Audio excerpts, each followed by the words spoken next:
Kédougou est aux confins du Sénégal, l'extrême sud-est, 702 km de Dakar. Dans l'une des langues vernaculaires qu'on retrouve ici, c'est la terre des hommes. Si loin, mais à ce point truffé d'émotions. Cela est vrai en toute saison, au travers de paysages étonnants, une cosmogonie aux antipodes, un mode de vie qu'on ne voudrait changer pour rien au monde. Le Sénégal, c'est un très beau pays.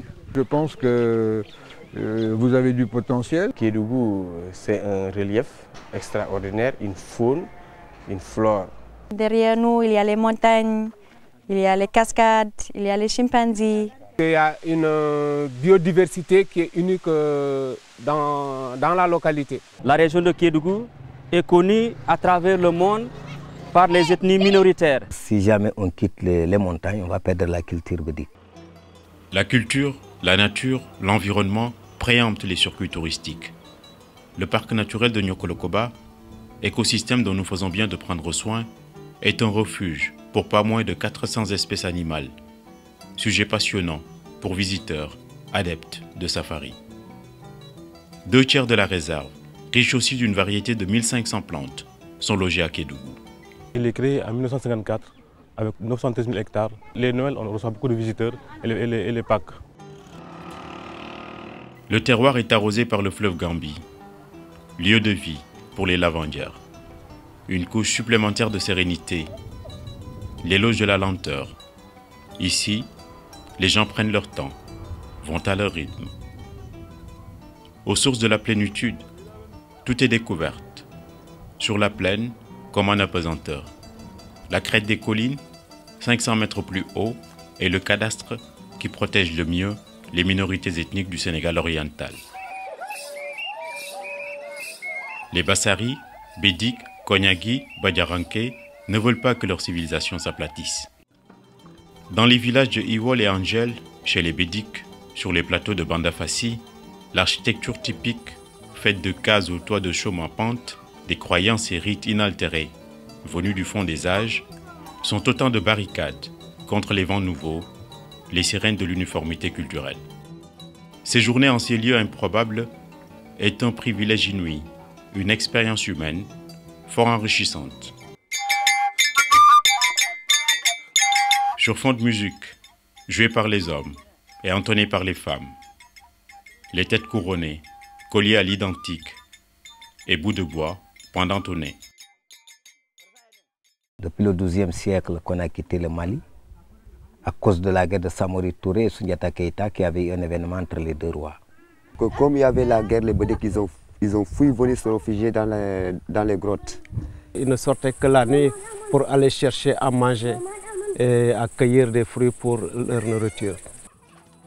Sans nourrir de préjugés, les touristes qui viennent leur rendre visite, après tant d'efforts entre les prises naturelles des rochers, conscients de la rudesse des conditions, laissent une trace indélébile d'humanité. On nous envoie des fois des médicaments et même au niveau des matériels scolaires. Et il y a même un ami français encore qui est venu ici tout récemment, c'est pas longtemps. Il nous a proposé qu'il va nous aider à faire un forage dans le village. Sur les chemins de l'humilité, d'autres retrouvailles avec soi-même. Les merveilles de cascade interpellent sur l'idée du beau, du vrai et de l'insondable. Dégoulinance de générosité, de fraîcheur, à l'eau claire, au pied de Dindifelo.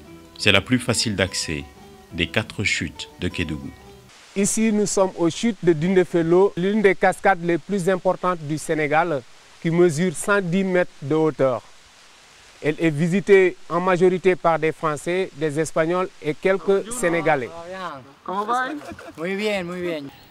Kédougou, maillon essentiel du 6e pôle touristique du Sénégal, offre un produit exceptionnel. C'est l'écotourisme. Beaucoup de ces sites sont inscrits au patrimoine mondial de l'UNESCO. Mais face à l'immense potentiel, un grand décalage. L'isolement est terrifiant, les réceptifs au rabais, un aérodrome sous-exploité ferait presque penser qu'on transforme l'or en plomb.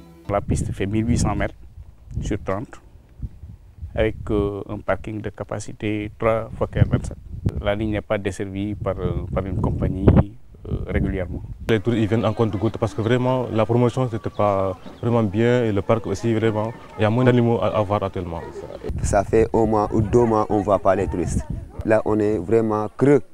Avec le classement de la région de Kédougou, du pays Bassari, du parc comme patrimoine mondial de l'UNESCO, des touristes viendront dans quelques années.